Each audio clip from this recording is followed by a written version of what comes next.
Bueno, muy buenas tardes con todos. Creo que esto ya está. Quiero agradecer a Piero por la invitación, por la concurrencia de cada uno de ustedes a esta sesión y felicitar a los nuevos integrantes. Me parece que hay varios y nuevos que están concurriendo también el día de hoy, así que mi nombre es Catherine Lamadrid. Y en esta oportunidad vamos a exponer el tema en referencia a los errores en el derecho penal, ¿no? Antes de ello, previamente vamos a realizar una definición previa de lo que entendemos por error, ¿no? Es importante que nosotros podamos saber definir de manera genérica primero qué conocimiento tenemos respecto a un error, ¿no? Recurrimos a la RAE para poder definir el error, vamos a encontrar una diversidad de conceptos a partir de la definición de lo que entendemos por error, ¿no?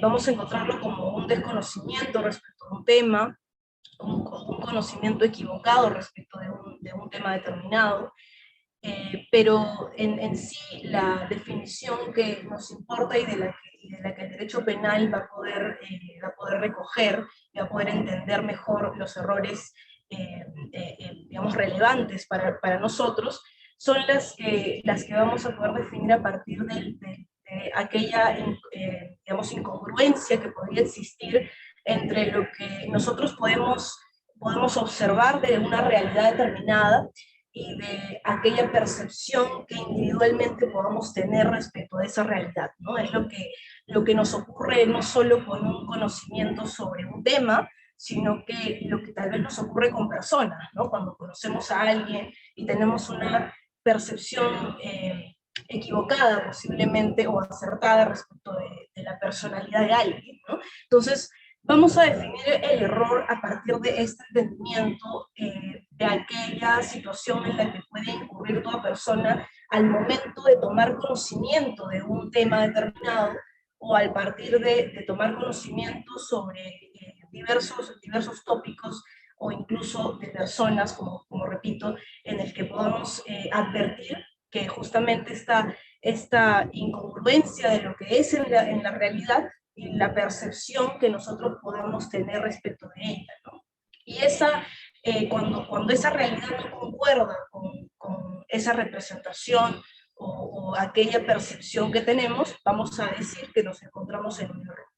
Entonces, a partir de este entendimiento que tenemos respecto del error, debemos justamente tener en cuenta que todo proceso de conocimiento o todo momento en el que uno quiere adquirir un conocimiento de algo, no va a estar, ningún tipo de conocimiento va a estar inmune a justamente este tipo o cualquier tipo de errores en este proceso en el que uno puede adquirir el conocimiento de algo determinado, ¿no?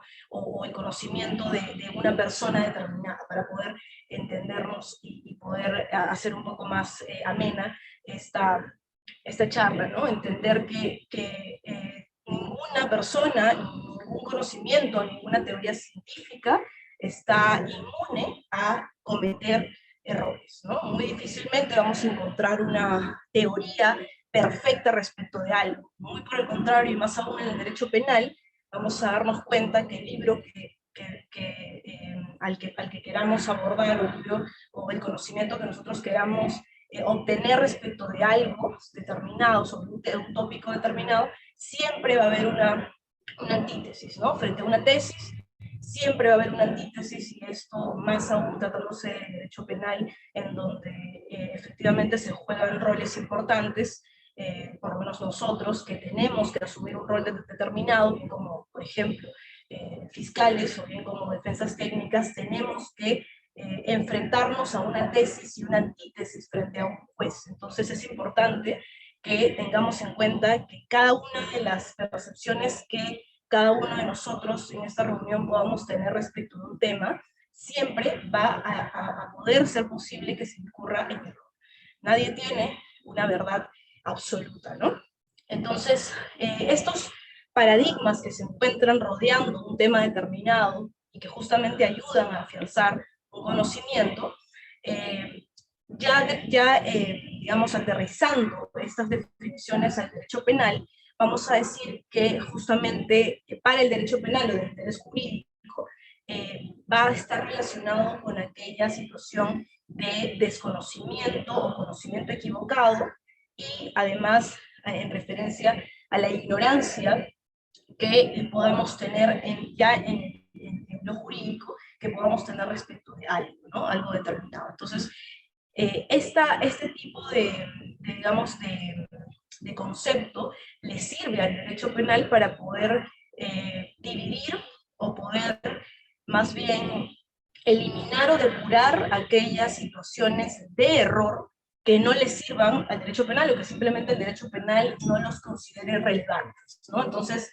esta pues, situación en la que el derecho penal va a rechazar todo tipo de errores es justamente la teoría planteada por Binding, en la teoría de la unificación, en la que justamente plantea la obligación del derecho penal de no darle importancia a todo tipo de errores, sino solamente a aquellos errores que tengan una relevancia jurídica penal en el momento de advertirlas como bien sea la clasificación, que es una clasificación clásica que siempre ha existido, que es la de el error de hecho y el error de derecho, ¿no? Cuando hablamos de errores de hecho, estamos hablando de errores que van a recaer sobre aquellos elementos fácticos o elementos que van a describir la conducta, ¿no? Entonces aquí recurrimos al entendimiento de lo que tenemos en la tipicidad, ¿no? Cuando hablamos del primer elemento constitutivo de la teoría de imputación penal, tenemos a la tipicidad.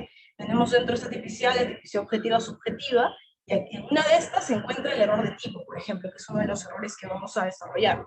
Pero el error de hecho va a justamente recaer sobre un elemento descriptivo, en este caso de este tipo penal, o de lo que se encuentra en esta estructura, ¿no? Que nosotros entendemos como el supuesto de hecho más la consecuencia jurídica, que es lo que justamente comprende el tipo penal como tal, ¿no? Entonces, ¿en dónde se va a encontrar el error de hecho? Bueno, va a recaer sobre aquellos elementos fácticos de este tipo penal que se pueda imputar de manera objetiva en alguna conducta perpetrada de la que queramos subsumir la conducta como tal, ¿no? Y el error de derecho va más bien dirigida al conocimiento, o más bien al desconocimiento de la ley propiamente, ¿no? Y aquí vamos a ver en adelante pues esta teoría de conocimiento, o de más bien la prohibición de poder alegar un desconocimiento de la norma como tal para poder eximirnos de responsabilidad penal, ¿no? Esto más en concreto vamos a ver que este principio está relacionado justamente con el error culturalmente condicionado, y en adelante lo vamos a poder advertir, ¿no? Pero el error de derecho, justamente para poder cerrar la idea, es aquella en la que se va a alegar el conocimiento de la ley, ¿no? Propiamente de la regulación que nuestro propio legislador realiza, ¿no? Que bien va a poder ser recaído sobre la calificación jurídica del hecho o sobre la regulación jurídica penal de un tópico determinado, que es una regulación propiamente de la ley. Entonces, esos errores son en los que se puede incurrir en el derecho penal, y que gracias a Binding se recoge bajo una teoría unificadora en la que ambos van a responder única y exclusivamente cuando nos encontremos frente a una situación de interés jurídico penal, esto es, que exista una lesión o puesta en peligro a un bien jurídico protegido determinado, y que no todos los errores que podemos advertir en la realidad van a ser de interés. Esta advertencia o esta definición que Binding nos trata de explicar, justamente es la que responde a esta unificación de estos dos tipos de errores de manera inicial, ¿no? Entonces, aquí vamos a poder advertir este principio que, omitiendo el latín, vamos a decirlo en español: la ignorancia o el error de derecho no excusa, ¿no? Entonces, esto es justamente, digamos, se recoge de la historia del derecho romano, ¿no? En el que justamente el creador de una norma, o propiamente una ley, cuando se expida, era posteriormente explicada a los ciudadanos romanos, y los ciudadanos romanos tomaban conocimiento de boca del propio legislador de que existía una ley determinada que regulaba una situación determinada, independientemente de la materia penal, ¿no? O sea, es decir, el propio legislador anunciaba a los ciudadanos romanos de qué se trataba la ley y cuáles eran los alcances de esta. Y por ese motivo es que el derecho romano, bajo este principio, anunciaba la prohibición de que los ciudadanos romanos alegasen el desconocimiento de la norma para excusarse y para poder ser eximidos de responsabilidad. Nuestra legislación recoge justamente este principio, justamente ajustándonos a nuestro ordenamiento jurídico. Hoy por hoy sabemos de que luego de expedida, al día siguiente de su publicación, o a partir del día siguiente de la publicación de la ley, nosotros tenemos la obligación de poder obligatoriamente cumplir esa ley. Entonces, nosotros tampoco podemos, digamos, alegar un desconocimiento de la norma justamente por recoger este principio romano, ¿no? Entonces, esto es importante porque en uno de los errores, como por ejemplo el error culturalmente condicionado, que está regulado en el artículo 15, aquí, por ejemplo, advertimos que de cierta manera podemos decir se estaría vulnerando este principio, porque de una u otra manera sí se, digamos, sí se explica dentro del entendimiento del error cultural, culturalmente condicionado, este desconocimiento de la ley, ¿no? Pero existe también una serie de características que van a ajustar el concepto y que va a dar forma a esta eximente responsabilidad, ¿no? Ahora, ¿cuáles son los errores dentro de la dogmática penal que podemos encontrar? Eso no es un tema amplio, ¿no? En realidad son dentro de la clasificación de los errores, es una clasificación exacta, es una clasificación bastante cerrada, no hay una amplitud respecto de esto, no hay tampoco una complejidad, es un tema bastante concreto. Sin embargo, hay una importancia en poder diferenciar una de otras y saber que también existen errores que, a diferencia del error de tipo y error de prohibición, como lo vamos a ver, hay errores accidentales, por ejemplo, que en unos momentos lo vamos a desarrollar, que no tienen una relevancia en el sentido de que no excluye la culpabilidad, no eliminaría la culpabilidad, ¿no? Pero vamos a verlo por partes. Dentro de la clase de errores que sí son relevantes en la dogmática penal, tenemos estas dos: errores de tipo y el error de prohibición, ¿no? Dentro del error de tipo encontramos estos errores de tipo que bien son vencibles o invencibles, que van a reposar en las circunstancias típicas propiamente del delito. Y el error de prohibición en la naturaleza antijurídica de la acción. El error de tipo vamos a encontrarla o vamos a advertirla en la tipicidad, que es el primer elemento constitutivo del delito, y ya en unos momentos vamos a ver en cuál de las dos, porque en tipicidad vamos a encontrar tanto la tipicidad objetiva como la tipicidad subjetiva. Y en cada una de estas vamos a ver qué se estudia en cada cual, pero el error de tipo aparece en una de ellas. ¿Cuál es? Tipicidad objetiva, tipicidad subjetiva, esa es la ubicación, digamos, sistemática en la que vamos a analizar el error de tipo, es justamente en la tipicidad subjetiva, ¿no es así? Donde vamos a advertir el dolo culpa, que en unos momentos lo vamos a desarrollar. Y el error de prohibición, vamos a advertirlo en la culpabilidad, como bien lo menciona en la diapositiva, naturaleza antijurídica de la acción. Entonces, estas son las dos clases de errores que la dogmática penal ha desarrollado y que hoy por hoy son aplicadas en los procesos de subsunción de una norma, de la conducta en la propia norma, ¿no? Entonces, vamos a empezar con el error de tipo, que justamente es el que aparece en la tipicidad subjetiva, ¿no? ¿Cuál es digamos, el alcance del error de tipo, del error en la tipicidad subjetiva? Tenemos nosotros en claro que la tipicidad propiamente, ¿no? Tenemos una doble dimensión a estudiar cuando nos encontramos en este proceso de subsunción, advirtiendo a una conducta como el análisis justamente de la tipicidad. En la tipicidad encontramos la tipicidad objetiva y la subjetiva. En la objetiva hablamos propiamente de ese proceso de subsunción del cual estamos hablando, en donde advertimos que existen en la conducta la concurrencia de estos elementos constitutivos del delito como tal, del tipo penal, que forman parte del tipo penal, ¿es así? Y por otro lado tenemos la tipicidad subjetiva, Y aquí es importante hacer alusión a un principio bastante importante y bastante, tal vez poco comentado, que es justamente el artículo 7º del título preliminar de nuestro Código Penal, ¿no? En donde anuncia nuestro legislador que quedaría proscrita toda responsabilidad objetiva, ¿no? Entonces, cuando nosotros leemos el artículo, tal vez en los primeros ciclos de derecho o de derecho penal propiamente, nosotros nos preguntamos realmente a qué se refiere el legislador cuando nos dice que queda proscrita toda forma de responsabilidad objetiva. ¿Qué quiere o qué quiso decir el legislador con esto, ¿no? O sea, a ver si es que tal vez a alguno de ustedes se les ocurre algún concepto o algún entendimiento de este artículo 7º. Sería importante que tal vez, si es que alguien quiere participar, lo diga, porque tanto compañeros de universidad o de estudios, así como quien habla, siempre incurrimos en diversos errores al momento de dar lectura a un artículo determinado, y esto nos sirve justamente, como bien lo dije al inicio de la exposición, para poder nosotros afianzar de una mayor manera nuestro conocimiento, ¿no?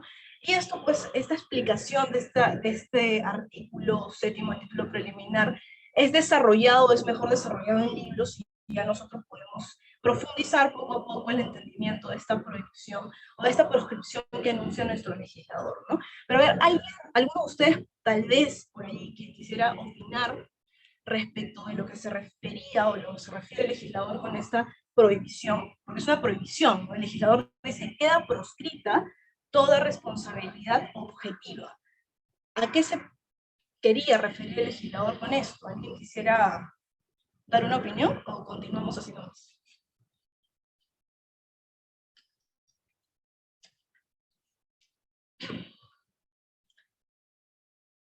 A ver, También puede, si es que alguien también podríamos, desea dar una opinión, puede comentar por chat o puede levantar la mano.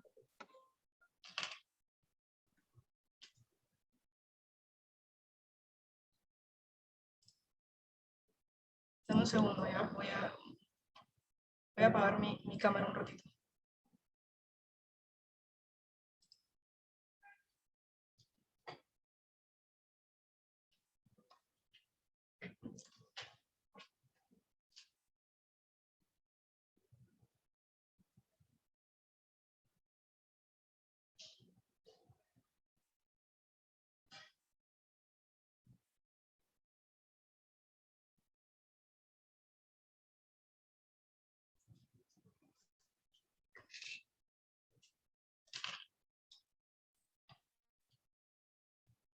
Bueno, continuamos, creo, ¿no? Sí, continuamos, ¿no? Bueno, entonces, como bien lo estaba explicando, como bien estábamos comentando hace un rato, existe en nuestro título preliminar justamente un artículo en el que el legislador nos dice que queda proscrita toda forma de responsabilidad objetiva, ¿no? Y nosotros decimos, o la primera pregunta o la primera impresión que tenemos cuando leemos este artículo, por lo menos es la impresión que tuve al primer momento de leerlo, es que como el legislador puede decirnos que queda proscrita toda responsabilidad objetiva si realmente necesitamos una responsabilidad objetiva, ¿no? Entonces, finalmente, el entendimiento que debe tener este artículo es el siguiente, que no solamente basta la responsabilidad objetiva, es decir, no solo basta con advertir o el estudio de una tipicidad objetiva, sino que además importa una tipicidad subjetiva. Es decir, que no basta con que, en la imputación de un delito se diga de que la persona o la conducta subsume con el tipo penal, sino que además es necesario que se impute a título de dolo o a título de culpa, que es un principio además, ¿no? Es un principio poco conocido, pero es un principio que se denomina principio de dolo culpa. Y este principio se relaciona justamente con el principio de culpabilidad, que no hay que confundirlo con la tipicidad, porque todavía continuamos con el primer elemento, o no, todavía nos encontramos en este primer elemento de tipicidad subjetiva. Sin embargo, está relacionada justamente con la culpabilidad, porque justamente la tipicidad subjetiva históricamente que se estudiaba en la culpabilidad, ¿no es así? O sea, no se estudiaba en el primer elemento, sino en el último. Entonces, luego justamente un debate dogmático respecto al entendimiento de cada una de las categorías, existe esta exigencia de que en la tipicidad también exista una tipicidad subjetiva en la que la conducta tenga que ser atribuida a título de dolo o a título de culpa, ¿no? Entonces, este es el entendimiento que debe tener este artículo 7º del título preliminar de nuestro código, ¿no? Que queda proscrita toda forma de responsabilidad objetiva porque se requiere, además de esa tipicidad, la tipicidad subjetiva, ¿no? Entonces, en esta tipicidad subjetiva es en donde vamos a advertir la existencia de errores, específicamente el error de tipo, ¿no? El error de tipo que bien va a poder ser vencible o invencible, como lo vamos a ver. Entonces, aquí vemos que el error, las formas del tipo penal, dolo culpa, como bien lo hemos mencionado desde un principio, vamos a ver también la evolución y la distinción entre el dolo culpa, ¿no? Cuando hablamos de la teoría tanto de la voluntad como del conocimiento, acuérdense que para nosotros poder hablar de una conducta a título de dolo, estamos hablando de que existe un elemento cognitivo de conocimiento y un elemento volitivo de voluntad en el sujeto en el momento de la realización de la conducta típica. Entonces, es necesario que se desarrollen estas dos teorías para poder advertir cuándo no existiría dolo o cuándo existiría la culpa propiamente. Entonces, la diferencia para poder saber cuándo nos encontramos en dolo o culpa es justamente acudir a estas dos teorías, ¿no? Donde justamente la existencia de la voluntad es la que va a marcar la diferencia entre el dolo o culpa. Si no existe una voluntad en el momento de la realización del hecho, del ilícito, pues no va a existir esta conducta. Entonces vamos a ver este artículo 14, en donde se regula el error de tipo. Justamente este error de tipo, que vamos a decir que existe tanto vencible como invencible, este error va a recaer sobre un elemento del tipo penal o respecto a una circunstancia que agrava la pena, ¿no? Aquí, por ejemplo, vamos a recurrir a un ejemplo en delitos de violación sexual, en la que se imputa el delito propiamente de violación sexual con una circunstancia agravante. Vamos a ver el numeral 11 tal vez, en referencia a la edad de la víctima, ¿no? Cuando la víctima tiene de 14 a 18 años de edad, es un numeral, numeral que antes se regulaba como la violación a menores de edad y que posteriormente fue derogado, y ahora, hoy por hoy, lo tenemos como una circunstancia agravante del delito de violación sexual. Este numeral, por ejemplo, si es imputado, ¿no? Si en este caso es atribuido, si se incurre en error respecto del sujeto pasivo, es decir, sobre la víctima, y se logra acreditar que justamente se habría incurrido en un error en el conocimiento de la edad de la víctima de 14 a 18, eliminaría esta circunstancia agravante, en este caso la circunstancia agravante del delito de violación sexual, pero no agrava el tipo penal propiamente de la conducta típica. Entonces, esto es un caso, un caso desarrollado en jurisprudencia, en la que efectivamente se elimina la circunstancia agravante, y que en este caso trae como consecuencia una absolución, ¿no? Y una absolución en realidad mal llevada o mal realizada, porque el error de tipo solamente habría recaído en una circunstancia agravante, más no en el tipo penal, ¿no? Entonces es importante hacer la diferencia. El error de tipo puede recaer sobre dos situaciones específicas, bien sobre un elemento del tipo penal o bien respecto a una circunstancia que agrava la pena. Entonces no vamos a confundir el elemento del tipo penal con la circunstancia de agravación, ¿no? Entonces, cuando recae sobre una circunstancia que agrava la pena, lo que hace el error de tipo es eliminar la circunstancia que agrava la pena, pero no elimina el tipo penal. Entonces, estas dos diferencias son necesarias que podamos tenerlas en cuenta, que el error de tipo no solo aparece en la descripción de la conducta, es decir, en los elementos del tipo penal, sino también en circunstancias de agravación, ¿no? Entonces, cuando aparezca una circunstancia de agravación, solo eliminaría la circunstancia de agravación, más no eliminaría el elemento del tipo penal propiamente, ¿no? Entonces, aquí vamos a decir que, claro, cuando hablamos de un error propiamente recaído en el tipo penal, estamos hablando de la negación de la tipicidad subjetiva. Entonces, aquí agotamos el análisis de la teoría de imputación penal en la tipicidad subjetiva. Es decir, no supera la tipicidad, que es el primer elemento, ¿no? Entonces, cuando hablamos de error de tipo, estamos hablando de un error que lo que va a hacer es eliminar la tipicidad subjetiva, más no la tipicidad objetiva. ¿Ok?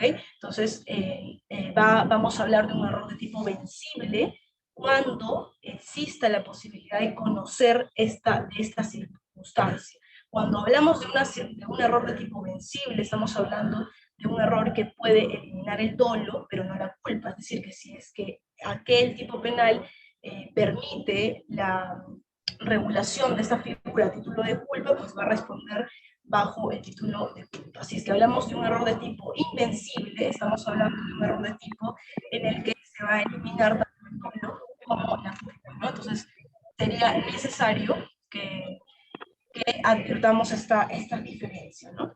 Elimina ambos. Es decir, que cuando hablamos de un error de tipo invencible, estamos hablando aquí sí podríamos hablar de la, digamos, de que convierte, o el error de tipo convertiría, ¿no es así? Estaría convirtiendo la conducta en atípica, ¿no?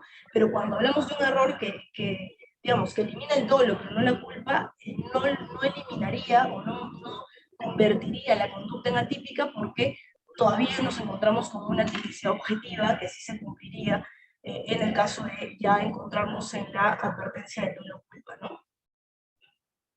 Ahora, claro, aquí están los alcances del error de tipo. Estos son los errores sobre los elementos propiamente del tipo, los errores sobre el carácter prohibido del hecho y el error sobre las circunstancias de agravación, que es justamente lo que hemos explicado hace unos momentos, ¿no? Ahora, el otro tipo de error es el error en la culpabilidad, que es justamente la tercera categoría de la teoría de imputación penal, ¿no? Dentro de esta categoría, ya cuando hayamos superado la segunda categoría de la antijuricidad, pues vamos a ver que existe un error en el que se incurre en el momento de subsumir la conducta típica y antijurídica en la culpabilidad, ¿no? Entonces, el principio, en este caso, máximo para poder entender esta categoría es que no hay pena sin la culpabilidad del autor, justamente recurriendo al artículo 7º también del título preliminar de nuestro código, ¿no? Se asocia justamente con el principio de culpabilidad. ¿Cuál es el contenido de la culpabilidad? Este es digamos, el extracto de estos tres componentes importantes que forman parte de la culpabilidad. El contenido de la culpabilidad es justamente, primero, la imputabilidad, que tiene que haber un sujeto que tenga la capacidad de poder responder penalmente. La capacidad de culpabilidad es el primer elemento que debemos advertir, que exista un sujeto que sea mayor de edad y que sea capaz de comprender su conducta, ¿no? En este caso, la capacidad parcial también se encuentra inmerso en el análisis de la imputabilidad, ¿no? Como segundo elemento tenemos el conocimiento de la antijuricidad. Y aquí es en donde podemos advertir los errores de prohibición que recaen justamente en la categoría de la culpabilidad. Y el tercer elemento es la exigibilidad de otra conducta, ¿no? La exigibilidad, ¿qué quiere decir? Que el derecho penal lo que exige es que exista la posibilidad de que el sujeto haya actuado de una manera distinta a la lesión o puesta en peligro del bien jurídico protegido. Esto es, que si existía la posibilidad de que actúes de otra manera, entonces justamente se cumpliría con esa tercera categoría o tercer elemento de la culpabilidad, ¿no? Pero si es que no existía la posibilidad de que yo, como derecho penal, te exija esa respuesta distinta, es decir, si no podías responder de otra manera, si yo no podía exigirte actuar de otra manera más que la lesión o puesta en peligro del bien jurídico, entonces yo tendría que, en este caso, eximirte de la culpabilidad. Es decir, se excluye la culpabilidad en situaciones en las que no podías haber actuado de otra manera. justamente esto es el bien insuperable y el estado de necesidad culpante, que justamente son situaciones en las que nos encontramos frente a una situación extrema en la que, en este caso, bien en el bien insuperable, por un temor temporal en el que se encuentra el sujeto, no podía haber actuado de una manera distinta. Entonces, esta exigibilidad es importante porque es un elemento en la culpabilidad que lo que hace es decirle al ciudadano, en este caso al sujeto activo, el por qué realizó la conducta, es decir, en qué circunstancia o contexto realizó la conducta. Entonces, sí le importa al derecho penal esa subjetividad en el momento del proceso de realización del delito. Entonces, la exigibilidad es la tercera y última exigencia dentro del contenido de la culpabilidad, ¿no? En el error propiamente de prohibición que vamos a encontrar en la culpabilidad, se va a encontrar en este segundo elemento, que es el conocimiento de la antijuricidad, que es el error de prohibición, también igualmente vencible o invencible, y el error de comprensión culturalmente condicionado, regulado en el artículo 15 de nuestro Código Penal, ¿no? Entonces, estos errores van a encontrarse en este segundo elemento de la culpabilidad, que están relacionados al conocimiento de la antijuricidad.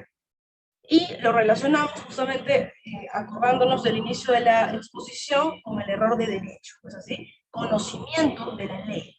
Conocimiento o desconocimiento de la ley, error de derecho. Por eso es que nosotros relacionamos este conocimiento del el error de prohibición con el conocimiento de la antijuricidad como segunda exigencia de la culpabilidad como categoría, ¿no?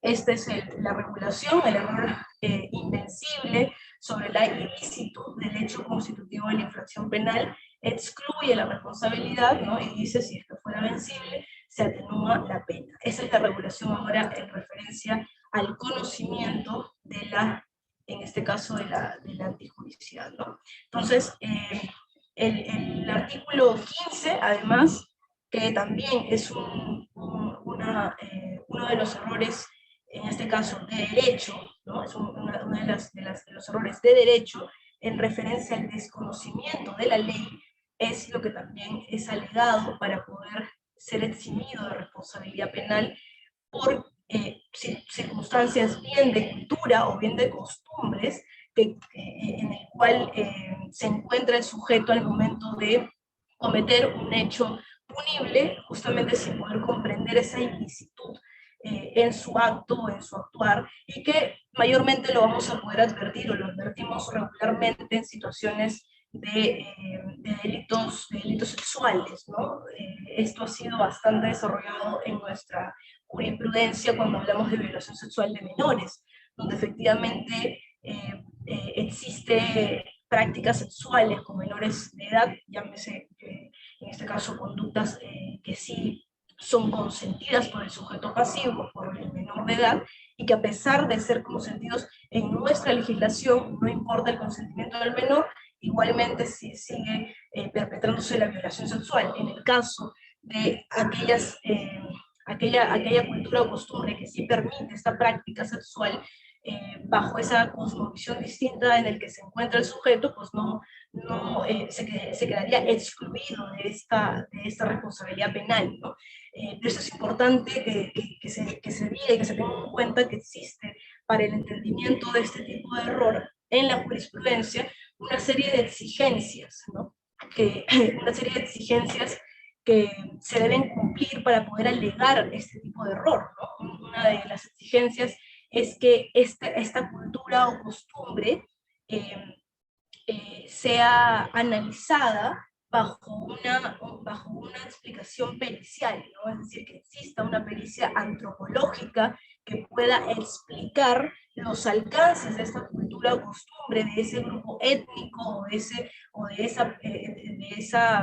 entendimiento que puede tener estas culturas, para poder permitir esta práctica sexual que debe ser entendida como permitida, ¿no? Entonces, para que nuestra legislación, nuestra justicia penal pueda entender ese comportamiento, necesita, bajo las exigencias actuales de nuestra jurisprudencia, debe exigirse la acreditación de, de este artículo 15 bajo una pericia antropológica, ¿no? Así que pueda acreditar esta situación y contexto en el que se encuentra el sujeto activo, y además, entre otras exigencias, como por ejemplo, el tener en cuenta la violencia de género, el de tener en cuenta la vulnerabilidad del sujeto pasivo, porque no solamente hablamos de violación sexual a menores de 14 respecto de niñas, sino también de niños. Entonces,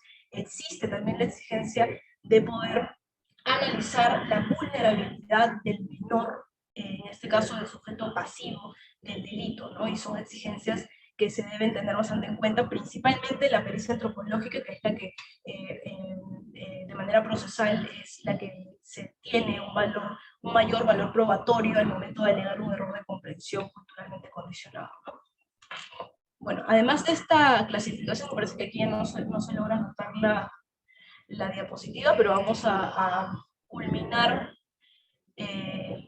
Estos son justamente los errores de prohibición que hemos podido advertir, tanto directo, indirecto, error de validez y el error culturalmente condicionado, que es el que hemos explicado, que son justamente de interés para la eliminación o el eximente de la culpabilidad como elemento constitutivo del delito, ¿no?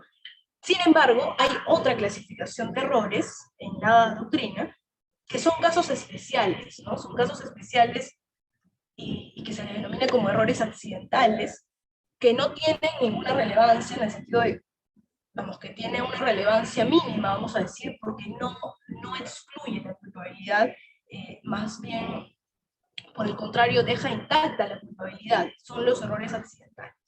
Estamos hablando del error sobre el objeto de la acción, estamos hablando sobre el error que existe en el dolus general sobre el dolo general, y el último de ellos, que es el más conocido, que es el aberratio ictus, o el error en el golpe, ¿no?